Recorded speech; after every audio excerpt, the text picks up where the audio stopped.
Monsieur le Président, merci de me permettre de prendre part au débat sur le budget 2021-2022.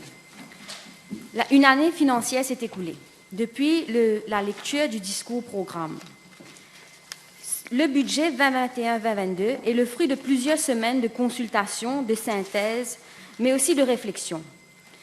Les PPS de la majorité ont eu l'opportunité d'apporter leur contribution lors de l'exercice de consultation avec le ministre des Finances. Je tiens à féliciter l'honorable Renganathan Payadachi pour cette ouverture d'esprit et de s'être assuré qu'on soit tous on board. Cette reconnaissance du travail fourni par les PPS pendant l'année écoulée sous forme de soutien financier pour qu'on puisse remplir nos engagements et continuer la transformation de nos circonscriptions sont un grand encouragement pour nous, les jeunes de la majorité. Cette confiance du Premier ministre et de son ministre des Finances nous pousse à nous dépasser encore plus cette deuxième année que nous entamerons dans les jours à venir.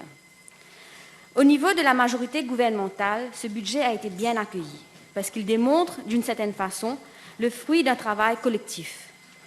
Les mesures annoncées sont le résultat d'un an de travail. Tout ce qui a été annoncé est justement ce qui peut être fait pendant notre deuxième année de mandat.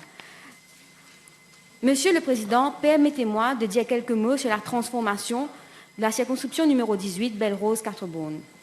Ce dimanche, la ligne de métro entre Quatre-Bornes et Roseville sera officiellement inaugurée par le Premier ministre. Le Premier ministre lui-même s'est impliqué directement dans la concrétisation du projet du métro, surtout dans l'implémentation. Cette inauguration, en quelque sorte, symbolise la transformation de la ville Belle-Rose-Quatre-Bornes. En décembre de cette année, il est prévu que la ligne Quatre-Bornes-Phoenix soit complétée et ce budget annonce une extension de la ligne de métro à réduit via Eben. Une meilleure connectivité de la ville permettra non seulement une meilleure qualité de vie en termes de décongestion et aussi accès aux autres villes, mais aussi à une activité économique et sociale intensifiée. Parce que non seulement le temps sera mieux utilisé, mais cette connectivité a souvent un effet multiplicateur, avec un plus grand intérêt d'investissement dans la ville et ainsi accélère la création d'emplois. Cette connectivité aussi permet un meilleur mouvement de personnes, ce qui favorise l'échange et l'innovation entre les jeunes. Sur le trajet de la ligne de métro, les habitants de la ville de Belle-Rose-Quatre-Bornes auront accès aux institutions tertiaires à réduit, à la cybercité qui est le poumon de l'activité économique de la circonscription numéro 18, mais aussi aux infrastructures sportives de Côte-d'Or. Autre mesure importante de cette transformation, Monsieur le Président, est l'annonce de l'embellissement de la ville afin de promouvoir un mieux-être des habitants avec des provisions pour améliorer les routes, les trottoirs, notamment à la Louise, et les infrastructures sportives de la circonscription. En ce moment même, la NDU travaille sur le stade Guy Rosemont, aussi connu sous le stade Candos, et à l'amélioration du terrain de football de la Source afin d'élargir les opportunités sportives pour les jeunes de la région. La région de Candos et la Louise est un centre transitoire où une concentration de jeunes transite. Les habitants de la ville sont souvent affligés par le phénomène d'addiction qui semble accabler les jeunes de cette région.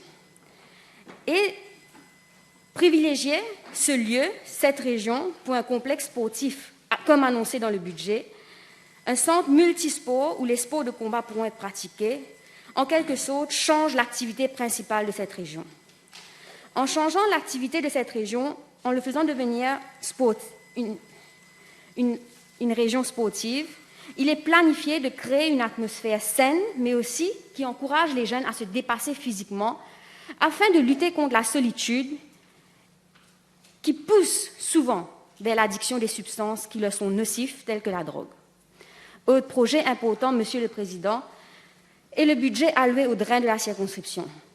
Les régions de l'Albado-Chastry, la Louise, ainsi qu'Avenue Berthet ont souvent souffert d'inondations pendant les années précédentes. Pour pallier à ces inondations, pendant l'année écoulée, les drains ont été élargis et nettoyés.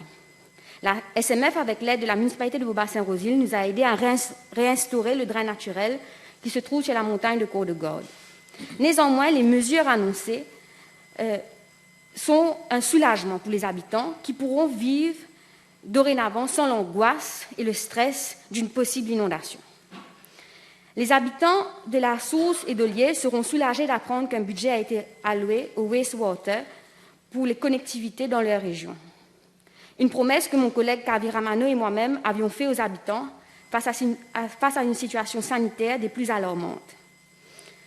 Nous sommes reconnaissantes à l'honorable ministre Lejongor qui a compris l'urgence de la situation et a permis à ce projet de passer en priorité.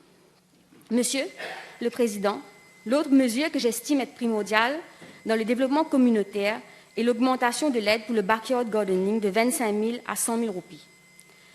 L'année dernière, nous avions débuté à Belle-Rose-Quatre-Bornes un jardin communautaire au centre pavillon. Ce jardin a été totalement mis sur pied par les habitants, un groupe de volontaires qui a suivi justement le cours de backyard gardening. Ils sont tous habitants de la circonscription. C'est avec un immense plaisir que je les rends hommage, puisque ce jardin a été desservi un prix lors d'une compétition organisée par l'IFM. Je les félicite pour leur dévouement et leur passion. Je crois personnellement en l'avenir du backyard gardening et du jardinage communautaire.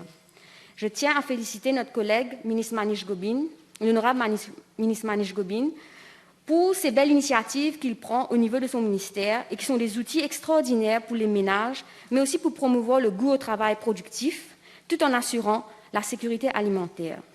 Le concept du APZ qu'il met en avant est fort prometteur. Pendant l'année que nous nous apprêtons à entamer, monsieur, je vais m'assurer avec mes collègues du gouvernement que ces projets annoncés dans le budget soient amenés à bien, afin d'augmenter la connectivité et l'attrayance de la ville Belle-Rose-Quatre-Bornes, afin de promouvoir l'emploi parmi les jeunes de la région, promouvoir le bien-être et le travail productif, donner les outils d'encadrement pour aider les jeunes à s'évader et ne pas tomber dans des addictions dangereuses.